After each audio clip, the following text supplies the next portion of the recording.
Magandang araw mga ka-hunters from Luzon, Visayas and Mindanao.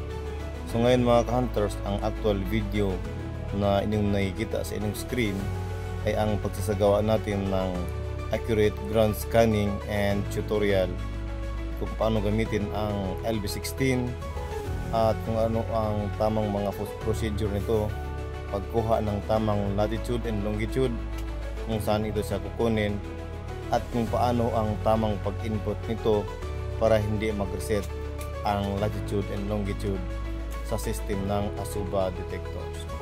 So mga ka-hunters, base sa inyong nakikita, tayo ang humahawak ng keyboard ng laptop upang tayo mismo ang mag-calibrate at maglagay ng latitude and longitude ng system ng Azuba detectors upang ito ay hindi magkamali. Kung mapapansin po natin mga ka-hunters, ay ang kasamahan natin ngayon ay isang foreigner. Kasamahan ito ng mga malalaking treasure hunters dito sa Pilipinas at isa sila sa mga malalaking negosyante ng EU at jewelry dito sa ating bansa. So sa mga hunters natin na laging nakasubaybay sa ating channel, maraming salamat po sa patuloy po ninyong pag-antabay at panonood sa aking video.